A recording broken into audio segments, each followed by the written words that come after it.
You know, not like I'm saying get rid of everything old. I mean, there's some great old books that I would never get rid of, but a lot of them can go the way of the dinosaur.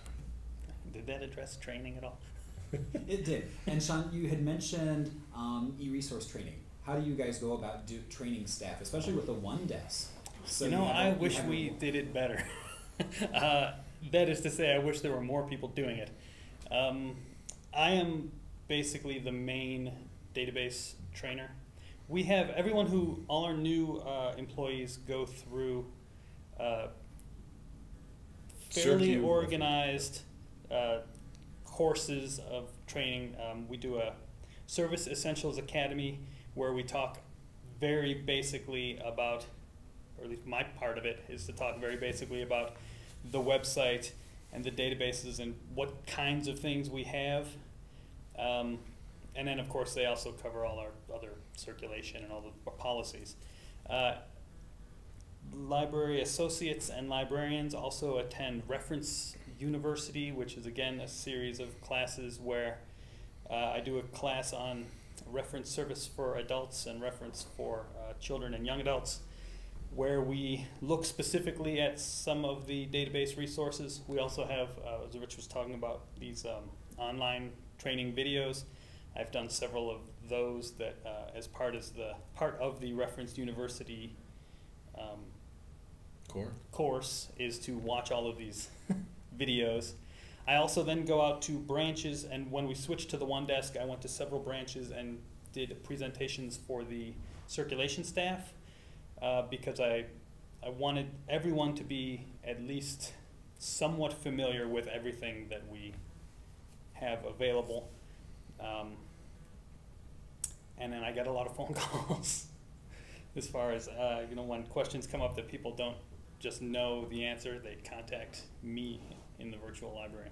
And I'm sure there's a lot of training going on too at the different branches, just, you know, working on a desk with somebody. When I used to work on the desk, I would show like new people here, this is, you know, if you have this question, this is a good thing, or where do you think you would go? So that's obviously just the day-to-day stuff that's not really like a class, but that's probably where most of the training does go on.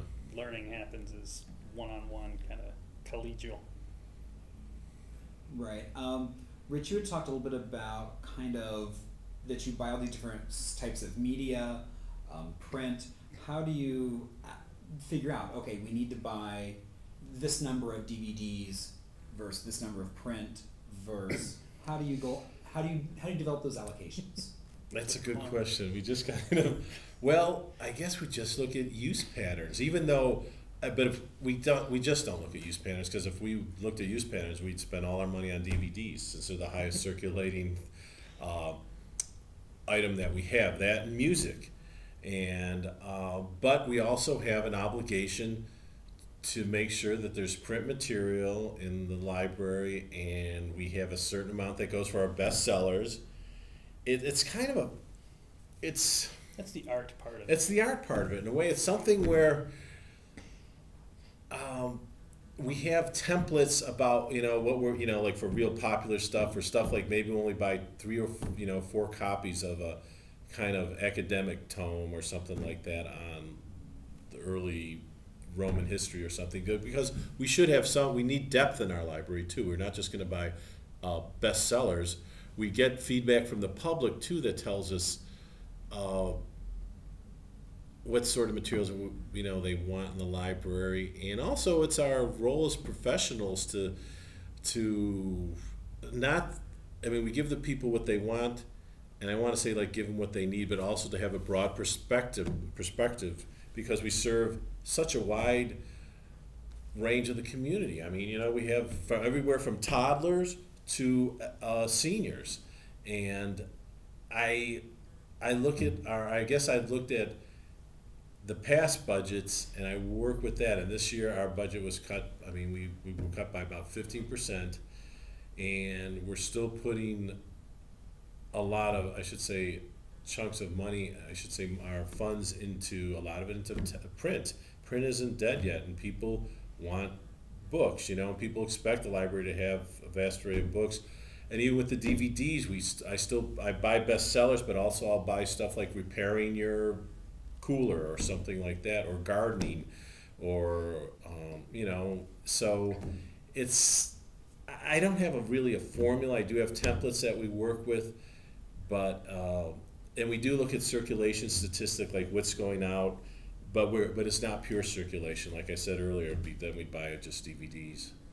And a lot of it, I think, is just sort of an assessment of, you know, is this likely to be popular? We'll buy, you know, a whole lot of these. So you got to stay on top of who's appearing on what talk shows. Yeah, we got all that that too. kind of stuff.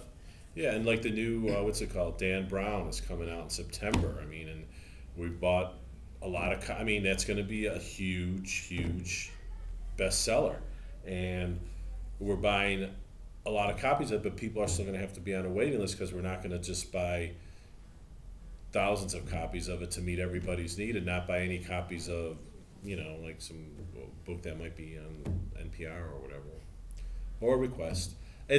I guess it's hard for me to articulate it, but I think I'm getting better with my staff and myself and working with my supervisors, deputy director, about where we need to put some funds too, and what the funds are going to be over. It's not a cut and dry science. It's not thank you. It's not really cut and dry. Does that answer your question, or does. Rambling? Sorry, but not at all. This is how you get 50 minutes out of these videos. Right, exactly. So how do you see the future of collection development going, both from the physical items as well as in the virtual items? Well, I could speak for the virtual side. I think there's always going to be the need for someone to do collection development on the electronic resources side, because you need to, not necessarily to find new resources, but to decide whether the resources that you have are getting sufficient use and are meeting the demands of the public. And that's right, the RFP. Yeah, and to write the RFP and sign the subscription contracts every year. Yeah. Now, personally, I think with books, the movement, I think, is more towards centralization and sort of turning the responsibility over to companies like Baker and Taylor, or you know, the vendors themselves are saying, no, we will, you know, just sign up on this plan and we'll send you all the stuff that's going to be popular. And I think that's unfortunate, but to a large extent, the media has a powerful, very powerful influence over what becomes the popular item.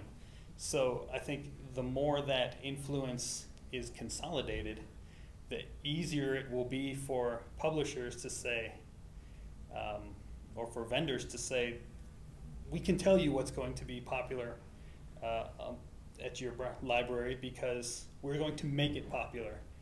I don't think that's a good thing. And maybe I'm a little bit delusional to think that databases are going to be a different animal because they're tend to be more focused on research than popular reading. I might be mistaken there.